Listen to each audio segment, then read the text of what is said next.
What is good? Welcome back to the channel. So today we're talking about this right here. This is the Sekonic light meter that I use to meter all of my images. This thing right here is pretty cool. First thing to note though, it is not cheap. This is not free like an iPhone application. This costs maybe somewhere between 150 and 200 bucks depending on where you get it. And currencies obviously will vary here, US versus GBP for example, but I think I paid probably right around 200 pounds for this because I did buy this here in the UK. So if you buy one used, you can probably get it for cheaper. But nonetheless, just know that an iPhone app, even one that you pay for, is going to be significantly cheaper than buying this.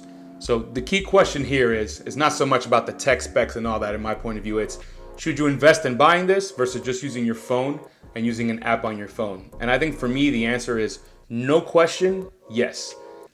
This has a lot of value to it that I don't think an iPhone app has. So let's go ahead and jump into this. First and foremost, this has two very specific metering kind of processes. There's the incidence and then there's the reflective.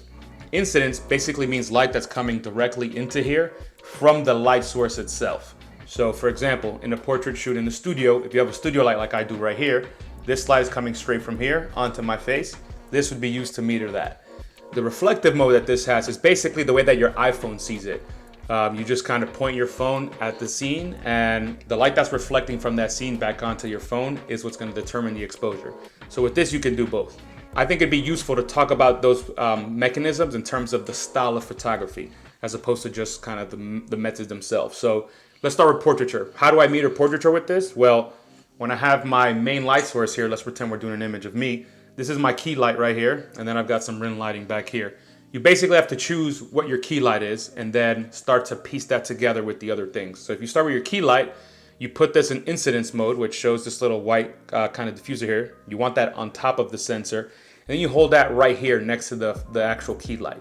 You want to put it exactly where kind of the light is hitting your subject. And that's if you want to meter for that light.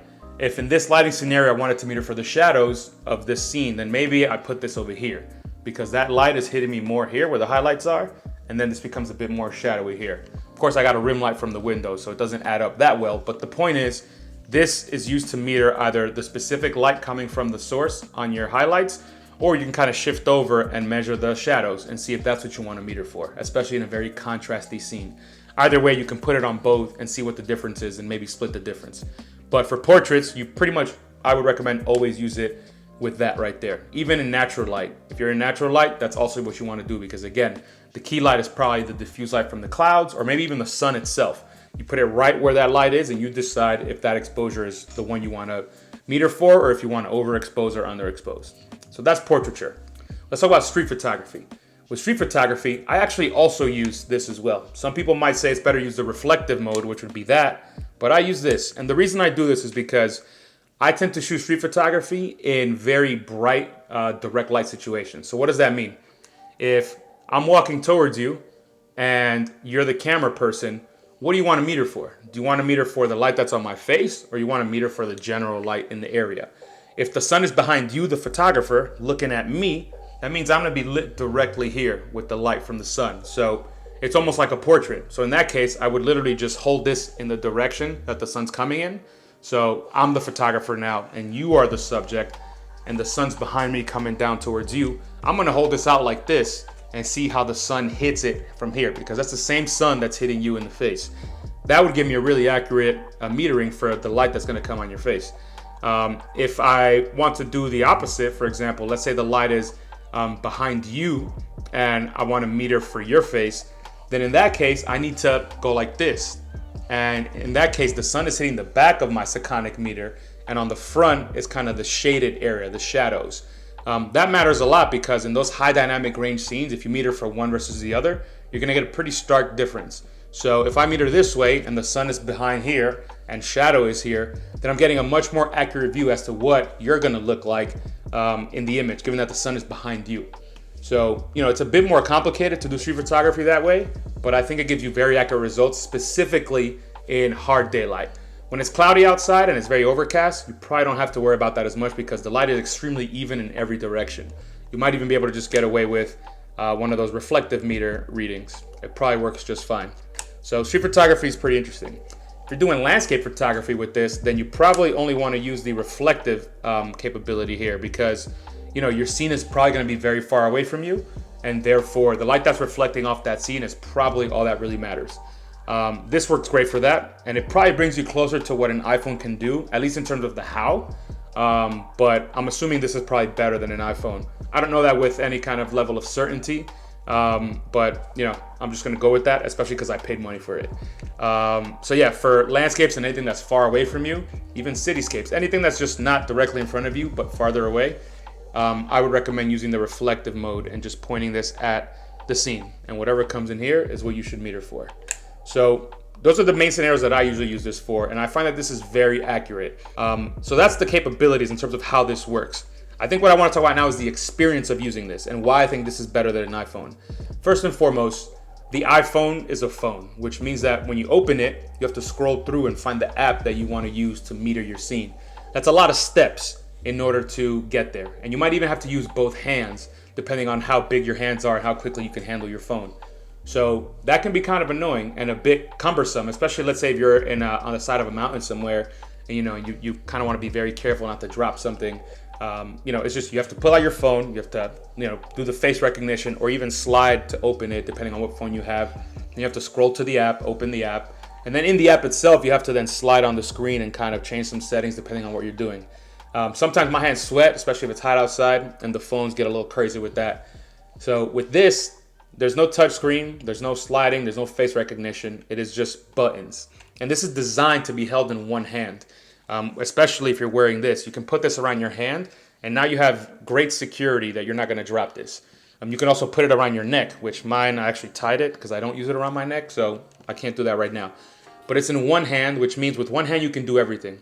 I can turn on the actual meter, and then I can scroll through my modes here, and then the best thing is I can change my settings right here with my thumb just by pressing these buttons on the side. They're very tactile and they feel really legit when you press them. There's no mistaking what you're doing here. You know that you're pressing the increments. You almost don't even have to look at this if you know the increments. So 2.8, 3.5, 5.0, no, 5.6, 8. Yeah, look, I was counting appropriately. So that's all really, really nice.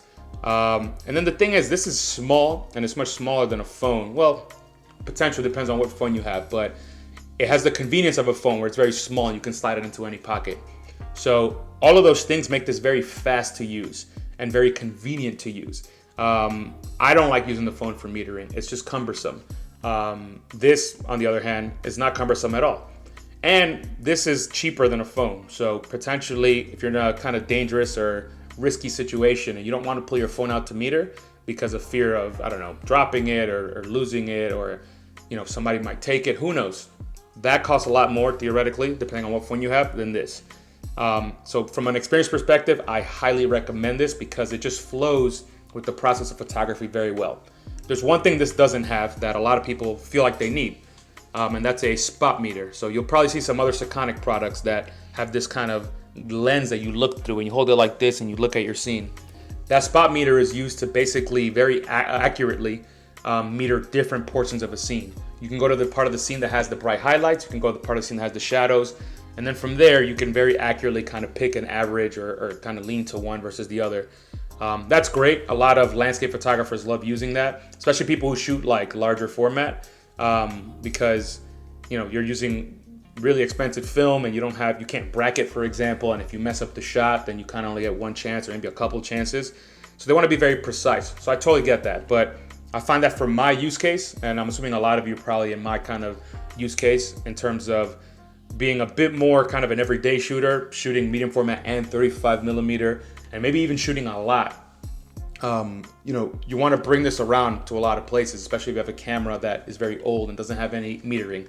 This is extremely easy to use, and it is smaller than the ones with the actual lens for spot metering. That makes it bigger and wider, and from what I've seen. I haven't seen every unit, but from the ones I've seen, that's kind of how it works. So spot metering is great, it's very precise, and maybe it makes you feel cool too. You know, that's all good, but I don't think you need that.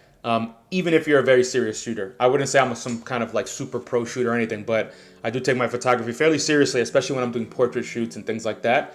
And this has been nothing but perfect for that. It's extremely sufficient.